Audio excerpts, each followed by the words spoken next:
Bismillahirrahmanirrahim.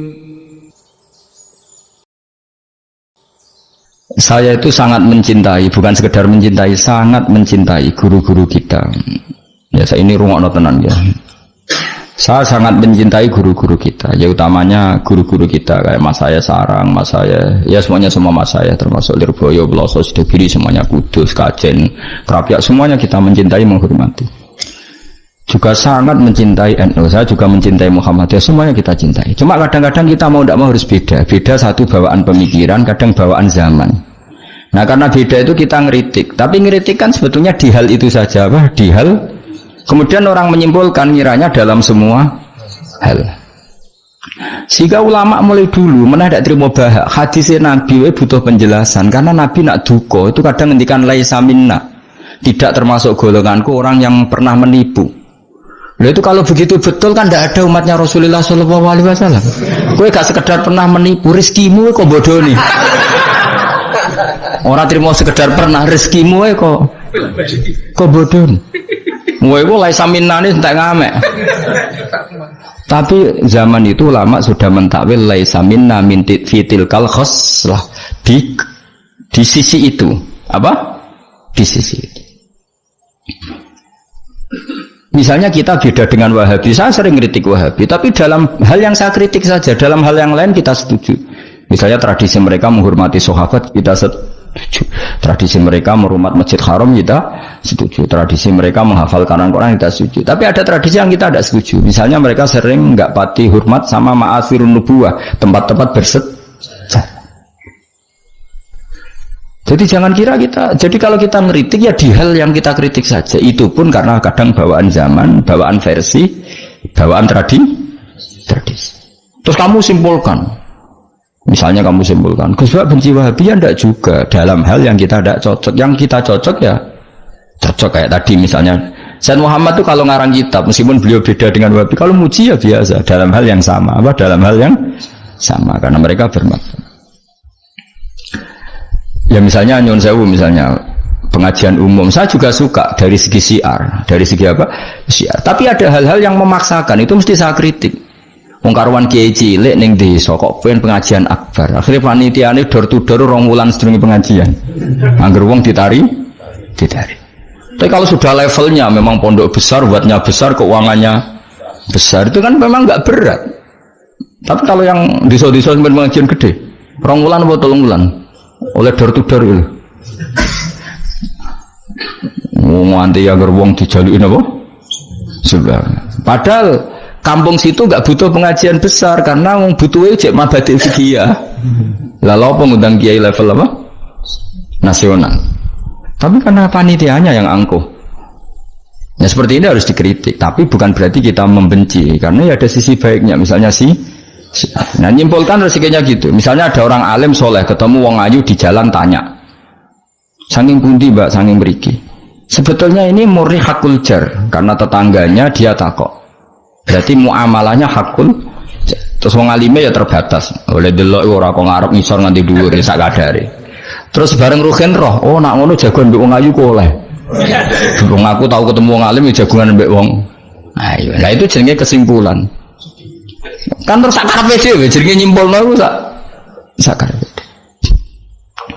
Saya ulang lagi ya, ini sebagai napa kita niru Rasulullah sallallahu alaihi wasallam. Wong mukmin kabeh kudu salimus sadri, napa salimus terus selamat dadane. Kula hormat sama semua orang se-Indonesia yang memberi kontribusi pada agama ini, saya hormat. Cuma bawaan kita beda itu dalam hal itu, apa dalam hal itu. Ya misalnya gini, nyuwun sewu, misalnya saya dengan tokoh-tokoh besar itu yang saya sebut itu saya hormati semua. Dengan tokoh yang kita mungkin cara zahir beda kita hormat. Cuma mau tidak mau memang kita kadang kritik, tapi itu bukan bawaan kebencian, bawaan tadi kondisi, napa? Misalnya gini nyuwun sewu ya. Saya tetap menghormati semua siapa saja memberi kontribusi pada agama ini. Baik yang terkenal maupun tidak, yang tersembunyikan namanya maupun tidak. Saya sampai sekarang masih punya adat sowan kiai-kiai yang enggak terkenal tapi memberi kontribusi pada agama ini. Saya hormat. Tapi yang tidak terkenal juga punya sisi negatif sebetulnya, karena orang nggak bisa mengakses, karena enggak. Yang terkenal punya sisi positif, yaitu syiar. Tapi resikonya biasanya terkontinu, terrutinkan hanya ngomong-ngomong ketika ada acara besar. Tapi hariannya kurang bagus biasanya karena fokus apa? Ya fokus kebesaran tadi. Kalau yang kecil biasanya hariannya bagus, bikin madrasah, bikin diniyah, tapi nggak mudah diakses karena nggak terkenal. Yaitu bawaan manusia plus Sallallahu Alaihi Wasallam, didikan Kanjeng Nabi. Saya hormat sama tokoh, saya termasuk tokoh negara. Saya hormat siapa saja karena tetap menjaga kestabilan, menjaga apa?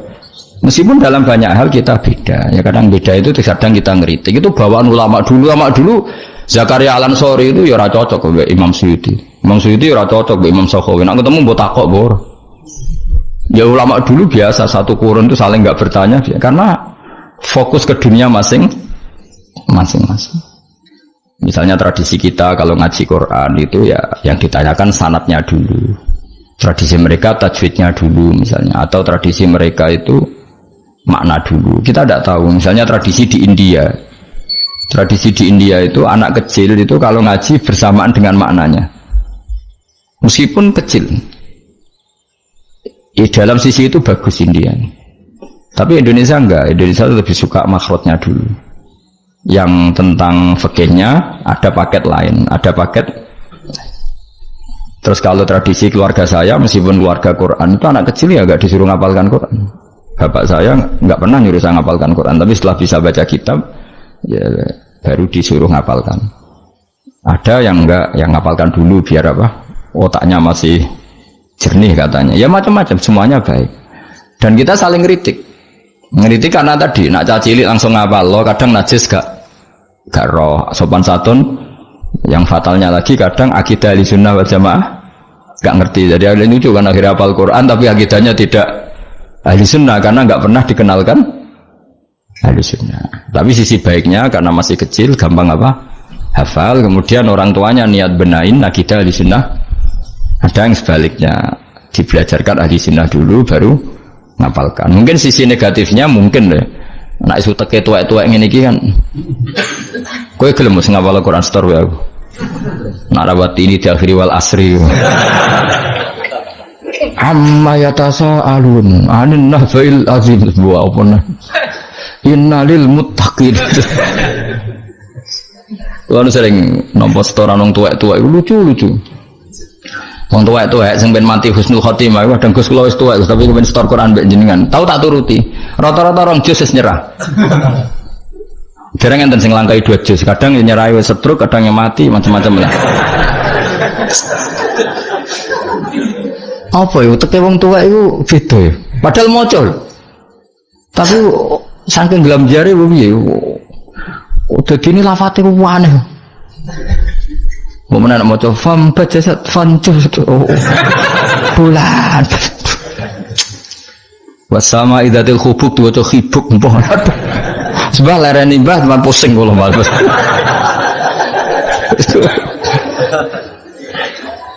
jadi dua khayal dewi ya seorang lagi ya kita tetap diru keinginan Rasulullah Sallallahu Alaihi Wasallam wong mukmin ku salimus sadri salimus sadri sehingga niki tenan kula maklumatkan kula niku hormat siapa saja yang memberi kontribusi pada agama ini saya hormat tapi kalau ngeritik bukan berarti kebencian karena tadi ada sisi yang kita harus ngomong untuk menjaga kestabilan jalannya hadis syariah. Misalnya saya dengan Pak Yusuf Mansur hormat, saya dengan siapa saja dengan Ustadz Abdul Somad, dengan UAS saya hormat. Tapi ada sisi yang kita harus ngomong karena banyak ustadz yang nggak terkenal tapi juga ikut memberi kontribusi agama ini. Makanya saya mengikuti yang tidak terkenal ini tak hormati. Tapi semuanya kita hormati dari segi syiar memberi kontribusi. Kalau yang sedang tidak cocok ya dalam hal itu saja. Fitilkal khaslah. Ingat-ingat apa? Fitilkal khaslah. Tapi jangan semuanya ndak. Kita semua dididik Rasulullah salimus sadri apa? Salimus sadri. Begitu juga saya dulu dengan siapa saja asal tadi semuanya itu demi niru Rasulullah Sallallahu Alaihi Wasallam salimus sadri. Napa? Salimus sadri. Fal mukmin salimus sadri. Kita dalam hal misalnya masyarakat senang saya berlebihan, misalnya orang Jawa Timur, saya suka dari segi senangnya Kiai. Tapi saya juga sering kritik orang Jawa Timur, meskipun yang senang saya lah. Ojo berlebihan, karena kalau berlebihan senang Kiai terus sering sowan. Kadang anggaran gue belanja tigo sowan. Sebenarnya saya bukan kritik sowannya, setiap anggaran belanja salam no template itu terus aku hukumnya itu piye. Kadang ini tak takoi kan sowan aku rombongan bis tak takoi. Lho lari-lari mboten sekolah, mboten napa-napa Gus, yang penting sowan kiai. Lah bocah kok diajari. Lah ngono iku rombongane kadang 3 dino, berarti ya borote, Bro. 3 dino. Jadi saya ngritiknya itu dalam hal itu saja, tapi mahabbahnya kita seneng, tapi kaifiahnya kadang tidak cocok. Ini perlu dicatat. Jadi hanya seperti itu. Kalau panjenengan ini seneng ngaji ya seneng, tapi itu sama tak kritik. Karena tadi wis gawa 3 perangkat tuh gak paham. Yo aneh, yo wis gawa kitab, gawa pulpen, gawa rekaman. Ini kan sudah mengalahkan ulama dulu. Karena ulama dulu tidak bawa rekaman. Tapi kok ilmunya jauh ini ada apa ya? Ya tadi kalau suwon kita benana wa benal mukminin kudu aja ana khil wala taj'al fi qulubina ghillal lil ladzina amanu. Kulo hormat sama semua tokoh-tokoh hormat. Kulo sama acara-acara besar kulo hormat. Cuma tetap kita sebagai ahlul ilm mengingatkan ada orang yang berjuang tuh nggak terkenal, ada orang yang berjuang nggak dapat apa-apa. Kita harus ngomong supaya orang ini juga diapresiasi. Tapi yang syiar ya kita hormati karena agama ini butuh syiar. Misalnya sama tokoh-tokoh DPR itu ya akrab. Ya banyak yang di saya sering ketemu saya ngaji. Tapi dalam hal yang kita tidak cocok yang ngeritik. Mereka mungkin yang ngeritik kita nggak apa-apa tapi hormat. Jadi eling-eling ya. Ini dawuh saya Imam Sa'roni. Saya nerangkan dalam konteks ilmu. Ini dawuh Imam Sa'roni. Kalau Nabi ngendikan laisa minna efitilkal khoslah. Bukan berarti dia menjadi murtad karena laisa. Well, kalau makna sebenarnya kan laisa minna orang itu menjadi murtad. Orang termasuk golonganku wong sing tahu bodoh nih. Mau sekedar pernah itu tidak termasuk golonganku. Lah nek iku tenan maknane hakikat sing umat Nabi sapa? Semuanya pernah bodoh nih Pak sering? Sering. Kadang rezekinya ya dari ya nyun sewu koyo kebanyakan maklar, rezekinya dari apanya? Gak bodoh nih kira-kira payu. Misalnya kayak jujur, maklaran tanah ning Kulon Progo sampai sing tinggu bendara kok. Apa melok apa Abu Baten itu? Kulon Progo. Pak, tanahnya tak tuku lah didamel nopo? Wes kalau damel pertanian untuk pergi prospek. Padahal niatnya itu iki apa dadi apa? Bendara. Dituku rega murah. Misalnya itu ngene, mungkin jingban dari bandara, Pak. Mung jingban regane larang, mung dereng larang kalau tak tumbas, Pak. Gelem ta ora wong iki? Misalnya jujur ngono.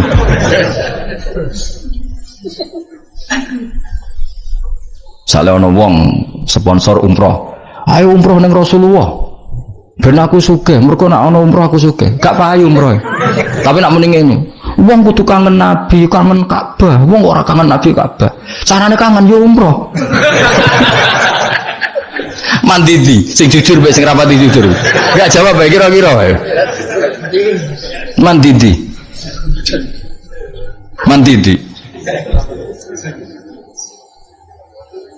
Lha iku misale terus hadis laisa minna iku maknane apa?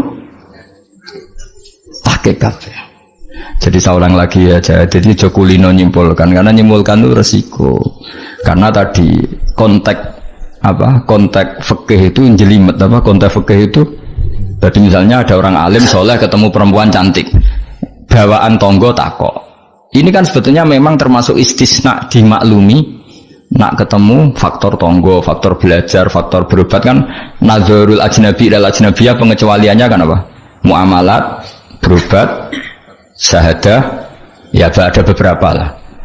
Tapi terus nyimpul loh, oh ternyata jagoan wong ayu iku oleh. Dan justru wong alim nyaman nak jagongan mbek wong ayu di depan umum. Nak wong ra alim kan malah seneng nak dhewean malah keliru dul.